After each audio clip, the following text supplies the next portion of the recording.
नमस्कार दोस्तों, आपका स्वागत है एमिनेंस न्यूज़। दोस्तों, आज के वीडियो में हम अपने पड़ोस के देश म्यांमार में रोहिंग्या मुसलमानों के प्रति वर्तमान स्थिति को लेकर चर्चा करेंगे, जहां हमारा आज का टाइटल है कि पहले नरसंहार किया, अब म्यांमार की सेना को क्यों चाहिए रोहिंग्या समुदाय की मदद। दरअसल साल 2017 में रोहिंग्या मुसलमान के खिलाफ म्यांमार में घटना हुई थी, जिसमें लाखों रोहिंग्या लोगों को अपने घरों से उत्पीड़ित किया गया और उनके संपत्ति को नष्ट किया गया।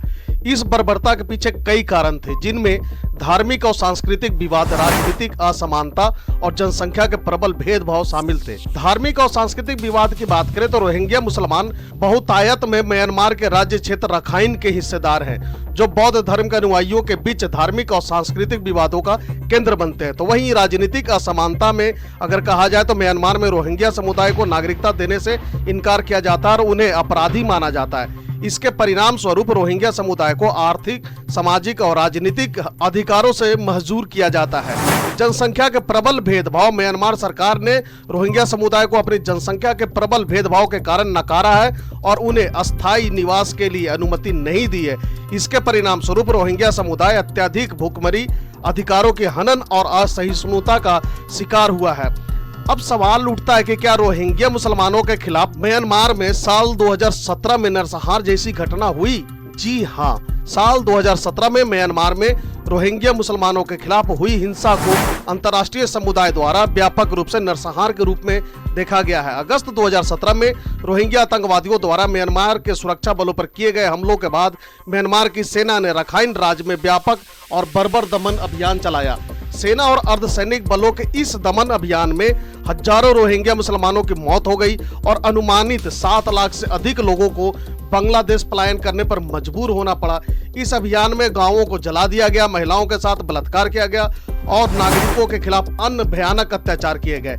इस घटना को लेकर विश्व स्तर पर व्यापक निंदा हुई और कई अंतर्राष्ट्रीय संगठनों ने इसे नरसंहार का नाम दिया। संयुक्त राष्ट्र ने भी म्यांमार की सैन्य कार्रवाई की जांच करने के लिए एक विशेष जांच समिति का गठन किया और इसे मानवाधिकारों का गंभीर उल्लंघन बताया। इस संदर्भ में म्यांमार की सेना और कुछ नेताओं पर युद्ध अपराधों और मानवता के खिलाफ अपराधों के आरोप लगे हैं।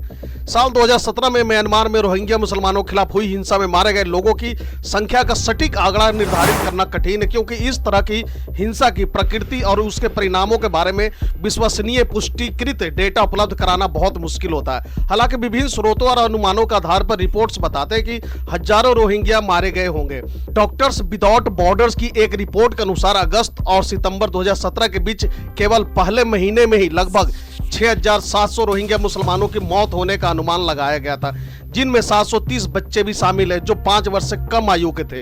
इनमें से कई की मौत गोली लगने, जलाए जाने या पीट कर की गई। ये आंकड़े उस भयावहता का केवल एक हिस्सा बताते हैं जो इस समुदाय के उस समय के दौरान सहन की। संयुक्त राष्ट्र और अन्य मानवाधिकार संगठनों ने इस घटना को नरसंहार के रूप में वर्णित किया और इसकी व्यापक निंदा की है। म्यांमार में मुख्य रूप से एक ही औपचारिक सशस्त्र बल है, जिसे तत्मदाव के नाम से जाना जाता है। तत्मदाव 3 मुख्य शाखाओं में विभाजित है। पहला, म्यांमार की थल सेना यानी कि म्यांमार की आर्मी जिसे कहते हैं। यह तत्मदाव का सबसे बड़ा और सबसे प्रमुख घटक है। यह म्यांमार की सुरक्षा और आंतरिक नियंत्रण के लिए मुख्य जिम्मेदारी निभाती है। तो वहीं दूसरा है म्यांमार की नौसेना यानी म्यांमार की नेवी। यह शाखा म्यांमार के जलीय सीमाओं की सुरक्षा के लिए जिम्मेदार है और समुद्री सुरक्षा और रक्षा कार्यों में लगी रहती है। तो वहीं म्यांमार की तीसरी वायुसेना म्यांमार एयरफोर्स, यह वायु संबंधी रक्षा कार्यों के लिए जिम्मेदार है और म्यांमार के हवाई सीमाओं की निगरानी और सुरक्षा प्रदान करती है।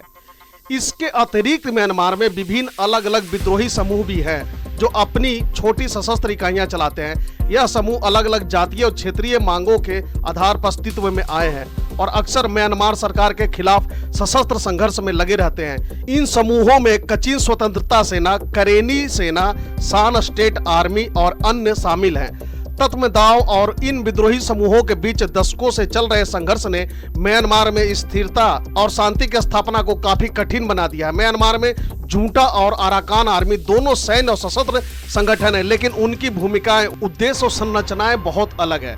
सबसे पहले junta के बारे में बात करें तो मैं आपको जानकारी देता हूं। अगर इसे परिभाषित करें तो म्यांमार का junta मुख्यतः देश की सैन्य सरकार को संदर्भित करता है, यानी कि रेफर टू म्यांमार मिलिट्री, यह सैन्य सरकार विभिन्न समयों पर विशेष रूप से 1962 से 2011 तक और फिर 2021 से अभी वर्तमान समय तक म्यांमार पर शासन कर रहे हैं। इनका उद्देश्य क्या है? जुंटा का मुख्य उद्देश्य देश की राजनीतिक सत्ता पर नियंत्रण बनाए रखना है। इसका मतलब है कि यह संगठन सरकारी नीतियां, सुरक्षा और आंतरिक मामलों को प्रभावित करती है। जूटा म्यांमार के सशस्त्र सेनाओं के उच्चतम अधिकारियों द्वारा संचालित होता है। यह देश की विधायिका, कार्यपालिका और न्यायपालिका पर भी प्रभाव डालता है। तो वहीं अब बात करें अगर अराकान आर्मी की, तो इसे इस प्रकार से परिभाषित कर सकते हैं। अराकान आर्मी एक सशस्त्र जातीय विद्रोही समूह है जो म्यांमार के रखाइन राज्य में सक्रिय है। यह रखाइन लोगों की आत्मनिर्णय की मांग को लेकर के लड़ रहा है। इसका मुख्य उद्देश्य रखाइन राज्य के लिए अधिक स्वायत्तता या संभवतः पूर्ण स्वतंत्रता हासिल करना है। यह समूह रखाइन के लोगों के अधिकारों और उनकी जमीनों की रक्षा के लिए भी लड़ता है। अराकान आर्मी की संरचना करीब पारंपरिक विद्रोही समूह की तरह है, जिसमें सैन्य और राजनीतिक शाखाएं शामिल। इसके सदस्य मुख्यतः रखाइन जातीय समुदाय से आते हैं, जहां जूटा सरकारी सत्ता का प्रतिनिधित्व करता है और देश की प्रमुख सैन्य और राजनीतिक शक्ति है। तो वहीं अराकान आर्मी एक जातीय विद्रोही समूह है जो विशेष राजनीतिक और जातीय उद्देश्यों के लिए संघर्ष कर रहा है। 7 साल पहले म्यांमार की फौज ने हजारों रोहिंग्या मुसलमानों का नरसंहार किया था। संयुक्त राष्ट्र ने इसे नस्लीय सफाया करार दिया था, लेकिन अब म्यांमार की फौज उन्हीं रोहिंग्या मुसलमानों से मदद लेना चाहती है। दरअसल म्यांमार के रखाइन राज्य में रह रहे रोहिंग्या से एक पत्रकार द्वारा बात करते हुए जानकारी मिली है कि हाल के हफ्तों में उनसे कम से कम 100 रोहिंग्या को मुश्किलों में घिरी म्यांमार की सेना की तरफ से लड़ने के लिए भर्ती किया गया। सुरक्षा के लिहाज से फौज में भर्ती किए गए इन रोहिंग्याओं के नाम बदल दिए गए हैं। इन्हीं बदले हुए नाम के आधार पर 31 बरस के मोहम्मद, जिनके 3 छोटे छोटे बच्चे हैं, वो कहते हैं कि मैं बहुत डरा हुआ था लेकिन मुझे जाना पड़ा। मोहम्मद रखाइन की राजधानी सितवे के पास बावडूफा शरणार्थी शिविर में रहते हैं। पिछले 1 दशक से कम 1.5 लाख रोहिंग्या मुसलमान अपने देश में दर-बदर होकर शरणार्थी शिविरों में रहने के लिए मजबूर है। मोहम्मद ने बताया कि फरवरी महीने में शिविर का नेता देर रात उनके पास आया और कहा कि उसे सेना की ट्रेनिंग लेनी पड़ेगी। मोहम्मद के मुताबिक उस नेता ने कहा कि ये फौज का हुक्म है। मोहम्मद को याद है कि उसने ये भी कहा था कि अगर तुम सेना में भर्ती होने से इनकार करते हो तो उन्होंने तुम्हारे परिवार को नुकसान पहुंचाने की भी धमकी दी है। कई रोहिंग्या से बात करने के दौरान यह पता चला कि उन्होंने इस बात की पुष्टि की है कि म्यांमार की सेना के अधिकारी उनके शरणार्थी शिविरों में घूम घूम कर नौजवानों को आदेश दे रहे हैं कि वो सेना की ट्रेनिंग के लिए आए। मोहम्मद जैसे लोगों की भयावह विडंबना यह है कि म्यांमार में रोहिंग्या को अभी भी नागरिकता नहीं दी जाती है। उनके ऊपर अपने समुदाय से बाहर घूमने फिरने से रोकने जैसी कई पाबंदियां अभी भी थोपी जा रही है। साल 2012 में हजारों रोहिंग्या को रखाइन सूबे के मिले जुले समुदायों से अलग कर दिया गया था। इसके बाद वो बेहद बुरे हालात में शरणार्थी शिविरों में रह रहे हैं। उसके 5 साल बाद यानी कि अगस्त साल 2017 में उनमें से 7 लाख रोहिंग्या उस वक्त भागकर बांग्लादेश चले गए जब म्यांमार की फौज ने उनके खिलाफ एक बर्बर सफाई अभियान शुरू किया। इस अभियान के दौरान हजारों रोहिंग्या मारे गए, महिलाओं के साथ बलात्कार किया गया और उनके गांव जला दिए गए। अभी भी लगभग 6 लाख रोहिंग्या म्यांमार के शरणार्थी शिविरों में रह रहे हैं। म्यांमार पर रोहिंग्या समुदाय के खिलाफ नरसंहार का मुकदमा, रोहिंग्या समुदाय के साथ किए गए सुलूक के लिए अब म्यांमार के ऊपर अंतर्राष्ट्रीय न्यायालय में नरसंहार का मुकदमा चलाया जा रहा है। लेकिन अब जिस तरह रोहिंग्या का नरसंहार करने वाली फौज उन्हें अपने यहाँ भर्ती कर रही है, वो साफ तौर पर इस हकीकत के तरफ इशारा कर रही है कि सेना की हालत कितनी खराब है। रखाइन सूबे में ही एक जातीय बागी संगठन अराकान आर्मी ने बहुत बड़े इलाके को सेना के कब्जे से छीन लिया है। रखाइन पर सेना की गोलीबारी और हवाई बमबारी में दर्जनों रोहिंग्या मारे गए हैं। म्यांमार की सेना को देश के दूसरे इलाकों में भी बागी ताकतों के हाथों भारी नुकसान उठाना पड़ रहा है। शनिवार को म्यांमार की थाईलैंड से लगने वाली पूर्वी सीमा पर स्थित मायावाड़ी कस्बा सेना के हाथ से निकल गया था। म्यांमार का जमीन के रास्ते होने वाला ज्यादातर व्यापार इसी अहम रास्ते से होकर गुजरता है। यही नहीं, इन लड़ाइयों सत्ताधारी सैन्य बलों के जवान भी काफी तादाद में मारे गए हैं। बहुत से सैनिक या तो मारे गए या जख्मी हो गए हैं। बहुत से सैनिकों ने विद्रोही ताकतों के आगे या तो आत्मसमर्पण कर दिया या फिर पाला बदलकर उनके साथ हो गए। ऐसे में म्यांमार की सेना के लिए सैनिकों की नई भर्ती करना मुश्किल हो गया। आज म्यांमार के युवा उस फौज के लिए अपनी जान को जोखिम में डालने को तैयार नहीं नहीं है जिसके शासन को देश में सख्त नापसंद किया जाता है, और इसी वजह से रोहिंग्या को डर है कि अब उन्हें निशाना बनाया जा रहा है ताकि वो जंग के मोर्चे पर बार बार शिकस्त खाती सेना के लिए अपनी जान की कुर्बानी दे सके। मोहम्मद कहते हैं कि सेना के कैंप में हमें सिखाया गया है कि कैसे बंदूक में गोली भर चलानी है। उन्होंने हमें बंदूक को खोलना और फिर बंद कर गोली चलाने के लिए तैयार करना भी सिखाया। मोहम्मद ने आगे कहा कि मुझे समझ में नहीं आ रहा था कि मैं क्यों लड़ रहा हूं। जब उन्होंने मुझे रखाइन के एक गांव में गोली चलाने को कहा तो मैंने गोली चला दी। मोहम्मद ने 11 दिनों तक लड़ाई में हिस्सा लिया। जब उनके साजो सामान जमा करने वाली झोपड़ी पर एक गोला गिरा तो उनके पास खाने पीने के सामान की भारी किल्लत हो गई। मोहम्मद ने तोपखाने की गोलीबारी में कई रोहिंग्या को जो सेना की तरफ से लड़े थे उनको जान गंवाते हुए देखा। खुद मोहम्मद को भी पैरों में छर्रे लगे थे और वो जख्मी हो गए। इसके बाद उन्हें इलाज के लिए सितवे लाया गया। जब अराकान आर्मी ने पहाड़ी की चोटियों पर बने उन तीनों सैनिक चौकियों पर कब्जा कर लिया तो 20 मार्च को उसकी तरफ से इस जंग की तस्वीरें जारी की गई थी। इन तस्वीरों में कई लाशें भी दिखाई दे रही थी, जिनमें से कम 3 शिनाख्त रोहिंग्या के तौर पर की गई। म्यांमार की सेना इस बात से इनकार करती है कि वो अराकान आर्मी से लड़ने के लिए रोहिंग्या का इस्तेमाल कर रही है।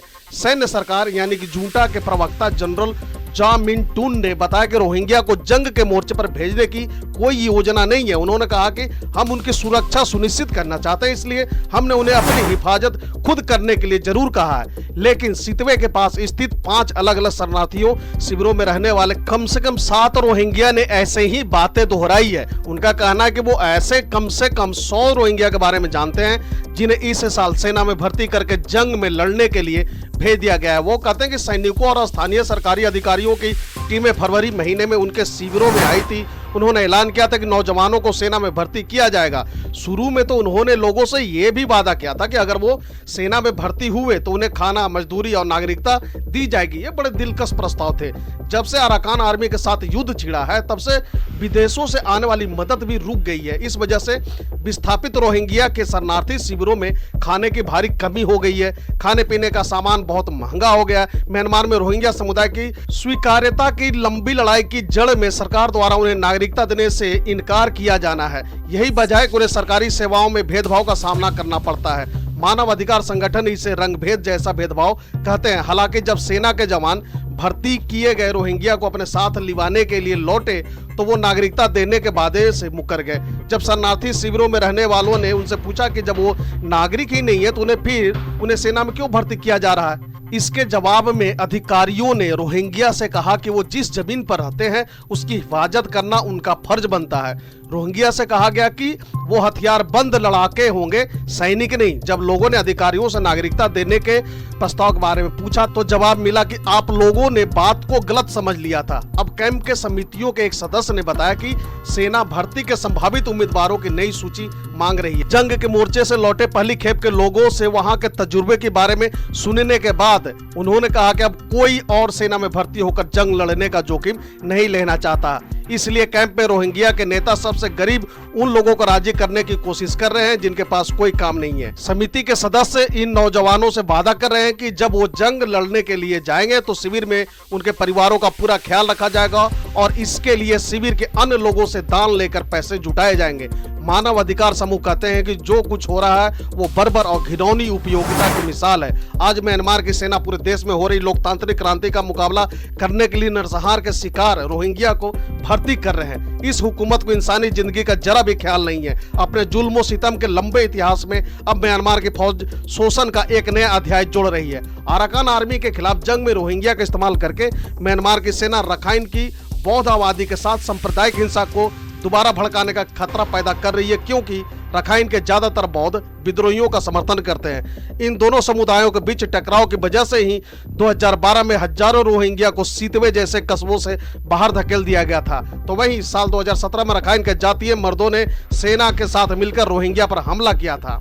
हालांकि उसके बाद से दोनों समुदायों के बीच तनाव अब काफी कम हो गया। अराकान आर्मी एक स्वायत्त सूबे की लड़ाई लड़ रही है जो देश के अन्य जातीय विद्रोहियों और विरोधी संगठनों द्वारा सेना को सत्ता से उखाड़ फेंकने के लिए चलाया जा रहे अभियान का ही हिस्सा है। इसका मकसद म्यांमार में एक नई संघीय शासन व्यवस्था कायम करना है। अब अराकान आर्मी रखाइन सूबे में जीत के मुहाने पर खड़ी है। वो हाल के दिनों में वहां रहने वाले सभी नागरिकों को नागरिकता देने की बात कह रही है। इसका मतलब है कि शायद अब अराकान आर्मी बांग्लादेश से रोहिंग्या आबादी की वापसी के लिए भी राजी हो जाए। अब माहौल बदल गया है। अराकान आर्मी के एक प्रवक्ता खाइंग थूका ने कहा कि रोहिंग्या को भर्ती करके सेना की तरफ से लड़ने के लिए मजबूर करने को वो हाल के दिनों में सबसे भयानक नरसंहार के शिकार लोगों और तानाशाह से निजात पाने की लड़ाई लड़ने वालों के साथ किए जाने वाले सबसे बड़े छल के तौर पर देख रहे हैं। सेना समर्थक मीडिया भी बुत्थी डाउंग में अराकान आर्मी के खिलाफ हो रहे विरोध प्रदर्शनों को खूब हवा दे रहा है। हालांकि स्थानीय लोगों ने बताया कि उन्हें आशंका है कि ये विरोध प्रदर्शन सेना ने खुद ही आयोजित कराए थे ताकि दोनों समुदायों के बीच टकराव पैदा हो सके।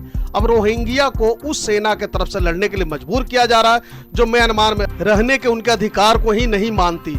इस तरह वो उन जातीय विद्रोहियों को भी नाराज कर रही है जो बहुत जल्द शायद रखाइन सूबे के ज्यादातर हिस्से पर काबिज हो जाएंगे। एक वक्त ऐसा भी था जब रोहिंग्या को दोनों ही पक्ष निशाना बना रहे थे। अब रोहिंग्या उनकी आपसी लड़ाई के बीच में फंस गए हैं। मोहम्मद को सेना ने एक प्रमाण पत्र दिया जिसमें लिखा है कि उसने फौज की तरफ से जंग में हिस्सा लिया था। मोहम्मद को समझ में नहीं आ रहा है कि इस प्रमाण पत्र की क्या अहमियत है। उन्हें यह भी नहीं पता कि क्या अब आगे उन्हें सेना की तरफ से लड़ने में छूट मिलेगी। अगर अराकान आर्मी सीतवे उनके शिविर तरफ आगे बढ़ती है तो यह प्रमाण पत्र मोहम्मद के लिए मुसीबत का सबब भी बन सकता है। मोहम्मद को जंग में जो जख्म मिले थे वो अब तक पूरी तरह ठीक नहीं हुए और वो कहते हैं कि अपने उस तजुर्बे की वजह से उन्हें ठीक से नींद भी नहीं आती। मोहम्मद का कहना है कि मुझे डर लगता है कि वो कहीं मुझे फिर से लड़ने के लिए ना बुला ले।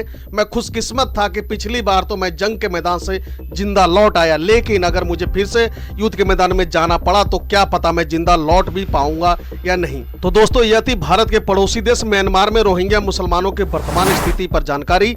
उम्मीद है कि आपको यह जानकारी पसंद आया होगा। इसी तरह की इंफॉर्मेटिव वीडियो देखते रहने के लिए बने रहे हमारे साथ। Thank you for watching. God bless you.